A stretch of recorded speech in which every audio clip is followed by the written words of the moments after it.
There's nothing difficult about this gig. It's Yeah. so the people are great. Roger's very generous, and we're all gonna miss it very much. Yeah.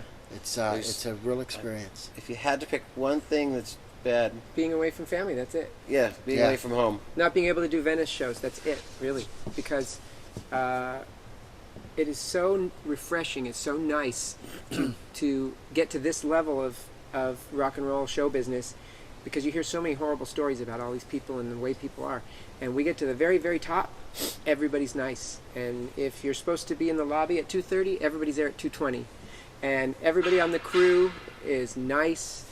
Roger knows everybody's names. We all eat together. So it's been a big surprise for us to see that you can be nice at the top level. But even the crew, they have stories of other people that they say that this whole tour is something really special even for them. That it just usually doesn't happen where everyone gets along like this. Yeah, they tour with the biggest names right now, with the biggest hits right now, and they say it's nothing like what we're doing. They'll be with a famous, we can't mention names, but they'll be with a famous rock band for 3 years. The guys, I hand you my water, I hand you your water, I hand you your microphones, and they don't even know their name. And we learn their names on the first day, and all they do is maybe set up a little chair for us or a microphone. Yeah. And Roger's just great to everybody, treats everybody equally. In fact, in Dublin last night, he said, as the crowd was on its feet cheering, we finished the last song, and he said, there are 12 of us up here, and we thank you for your applause, but there are 187 crew members that are just as important to this show as the 12 of us are, and they deserve your applause just as much. It was really cool, and everybody cheered, and it's true. It's like a circus. That was last night. Yeah. It's so crazy. We've been on the road 2 months, this section of the tour, and it feels like we've been on the road 3 weeks, maybe 3 weeks. I don't know. It seems pretty long to me. 220 shows, and it feels like 100. I mean, I know that's a lot, that's but true. It's really just weird. flying by. The time just flies by. Yeah.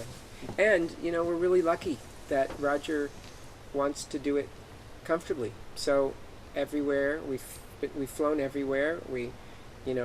We've always stayed in great places. We're just really, really, really lucky. So even though we're excited to get back to Venice, and that's our real life, we feel really lucky that we've been part of this crazy life. Well, when Roger first wrote The Wall, he wanted to have the background vocals, as opposed to usually he has like black background female singers. He wanted to have kind of like the Beach Boys, 4 backgrounds. He actually talked to Bruce Johnston, who is one of the Beach Boys still. Bruce put together some singers that he knew from Los Angeles, one of them being John Joyce, who every time The Wall has ever been performed, has performed it with Roger. So even from 1979. And Roger called John this time around also, and John said he immediately thought of us, of Venice. And we do session work and do commercials and voiceovers and all For backgrounds years, on people's albums with John Joyce.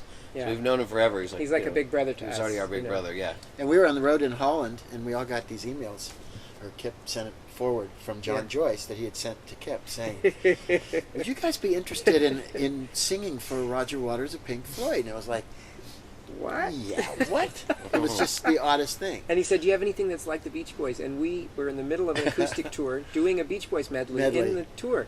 So we just sent him the YouTube, we just did it last night. So we sent it, and Roger watched it, and then he said, send me more. So what was funny was, then we got home, then we started downloading karaoke versions of The Wall, and then we would add our vocals to it and send it to the real guy. It was really weird. And then one rainy night, he flew out to L.A. from New York. It does rain in L.A. sometimes. And he came to Michael's house, Mark's brother, our cousin Michael, who's the other member of Venice. And there was Roger Waters standing at the front door Sitting with John on Bigger couch, than life. right here. Bigger than life. Yeah, it was like having, Pete Townsend or Paul McCartney come to your house. It was just so weird. Yeah. We were just laughing the whole time. And we sang Goodbye Blue Sky. Goodbye Blue Sky and another song, maybe Come to we Numb or sang something. Show Must but Go I can't On, I remember. think. Yeah. Was it? I don't know. And he had with him DVDs of the Pink Floyd The Wall, 32 years ago, whatever. And he showed it. He goes, "This is what it used to look like, and this will probably be part of the DVD in the future. I'm not sure." He goes, "But now I have the technology and the know-how of what I've always dreamed of back then. I have that technology now, so it's going to be magnificent."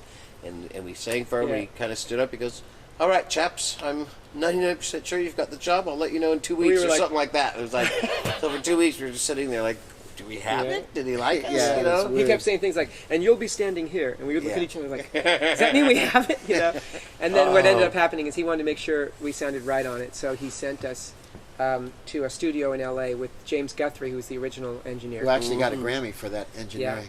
And he had the original He had tracks. the original masters. And we sang along with the original masters. And he would say, let's hear what David did. And then he'd mute everything and we would just hear Solo. Gilmore's Yeah. vocals. And it was Oh, like... God. So No good. effects, no nothing. It was like being in an Egyptian tomb and looking at all these archives. You know, it was like, you got to be kidding me that we get to look at this right now and listen. Yeah. Nobody gets to hear this stuff. So it was really, really magical. And then he waited a few months because he was busy with all the artwork, and then we found out we had it, and it was like, couldn't believe it. Amazing. So